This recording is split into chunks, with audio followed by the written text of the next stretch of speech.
Hey guys, how are you doing today? We're gonna learn about how to ruin your own financial situation so that we can prevent it. Obviously, this is a little bit satirical, but sadly, this is the truth for many Americans out there today, or many people. So, it's essentially what I'm gonna illustrate today is an example of a guy. I'm basically gonna provide an example of a guy named Frank. And what Frank is that he wants to get an auto loan, right? He wants to get a new car. He wants to look really cool with the Joneses. So he wants to get a $22,000 car. Brand new, right? But here's the thing. He puts down a $2,000 of down payment. And the remaining $2,000 remaining $20,000 has to be borrowed. So what does he do? He gets a loan for 60 months. It's 5 years, right? And then he gets it at a 5.27% interest rate. Now, I got this percentage as the national average for most people who got 60-month car loans for brand new cars. And what we're going to show is how this can really devastate yourself by showing you the worst case scenario that happened to Frank. Well, let's sit tight and let's get ready. So here we go. So I already created basically a small timeline about Frank's $20,000 loan. So he has a $20,000 car loan. And it's 60 months. Basically 5 years at an interest rate of 5.27%. And here's the thing. So right here, the numbers I put on are fixed amounts, and this totals the planned payment that Frank has to make for the entire 5 years in order for his debt to be eliminated. Now, once a debt is eliminated, he gets to own the car free and clear. And what people must realize first is that when you get a car loan, although you're called the owner of the car, the lender that you borrow from, they have a lien against the vehicle. And what that means in very basic terms is that if Frank was to suddenly miss any one of the payments within these 5 years and he actually defaults on a loan, the company, the lender, has a right to automatically snatch that vehicle away from him, and basically Frank loses the car. He loses the rights over the car and he doesn't own it anymore. Because the bank or the lender, whoever lended Frank the money, would be able to just take the car. And when you do that, it's called a repossession. And a repossession only occur in secured loans where a borrower like Frank basically borrows a set amount of money, but then he secures it against some sort of collateral. And in an auto loan, Frank is borrowing $20,000, and he's basically agreeing, saying, if I don't pay you back this $20,000, you can take the car. The car is Frank's collateral. It's something that he has to forsake if he suddenly misses payments on a loan. And missing payments equals default. So let's start off with this example. By the end of year 1, Frank will have basically paid off around $4,560.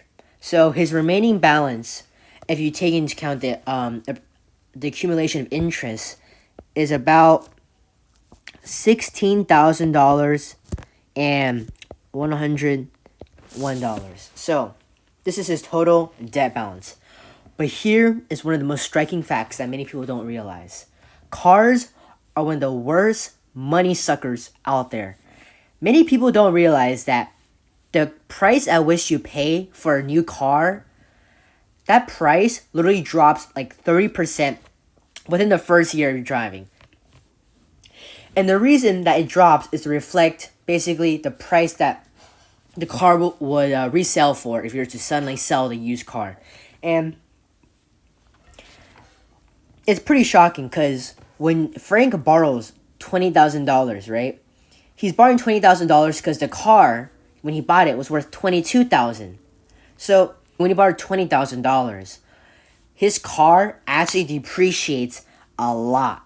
And it got to the point where his $22,000 car, if we take the average for most cars by are borrowed by Americans, it depreciates by around 25 to 30%. And right now, we're going to assume the car is now worth 14K at the end of the first year. That's pretty staggering. I mean, for you to have a car that's originally worth 22,000 and to go down by 8,000 means that Frank has a loan that's underwater. And this is a very important concept for anyone who wants to borrow money with a secured loan with collateral. And this is the same for mortgages. So for right here, Frank basically has a car that's worth about, let's say, worth about $14,000. But here's the dilemma. He owns $16,000. This massive gap of 4K is essentially the amount that Frank is underwater by. And why this is so detrimental is that if anything was to happen where Frank couldn't afford this loan anymore and had to resell the car and it's like sold it out, he will be left with this remaining debt burden of $4,000. Because when he resells the car for like around, let's estimate like 14,000 as it listed out here, that 14,000 will pay off the remaining $16,000 of debt. I'm sorry, I meant 2K over here. But the thing is, the difference of $2,000 is basically Frank's liability. So, isn't that kind of sucky? You borrow money because you want to buy a car. But then, the second you lose that car, if your loan is underwater, like many Americans, then what that means is that you have just bought a car, you don't have the car anymore because you sold it, but boom, you're left with an obligation of $2,000 that you have to pay off. This is called a deficiency. Alright guys, so here we go. So we already have the end of year one where Frank already is underwater. And we already determined that he's probably underwater by around $2,000. And at the end of year two right here, let me put this down. His loan balance actually decreases to $12,300. And this is how much he owes now. But here's the thing. His car is still worth $11,480. So he's still underwater by around $820. So although his situation has improved, so he's not underwater by that much, he's still underwater by a significant amount. And the thing is, for most of these people, if for the entire duration of 5 years, nothing happens and they're all able to make payments on time, then sure, you're finally able to own a car where you aren't underwater anymore. You own it free and clear. But here's the thing. Many people should not go into a loan expecting only good things will happen to them in the future.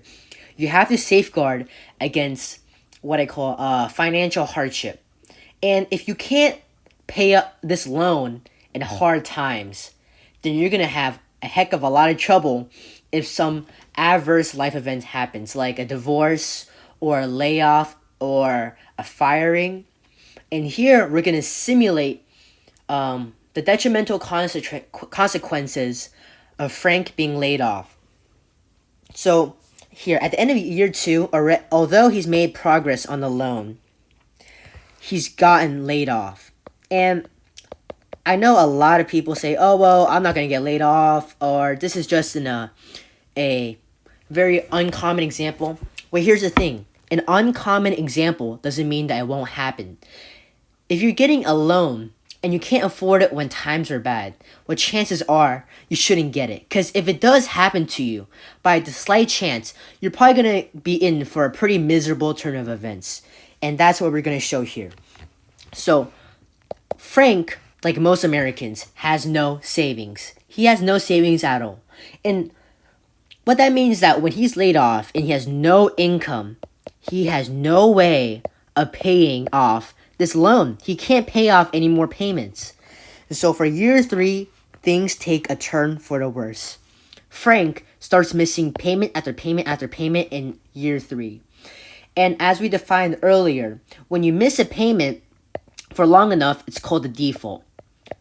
And a default is a stage at which the lender, let's say Frank, whoever Frank borrowed money from, let's call it the bank has the legal ability to repossess Frank's car. And although it's called Frank's car, as I mentioned before, the bank has a lien against it. So what it does is that it just takes away Frank's car, just like that. But here's the thing. If at year 3, Frank gets his car repossessed, and he has no car, he also needs to realize that he's still underwater by $820. So when you default on a loan, the bank or the lender will take the collateral, which in this case is the car, and the bank, since it doesn't want to own a car, it's not like it's a car dealership, it wants to sell off the car.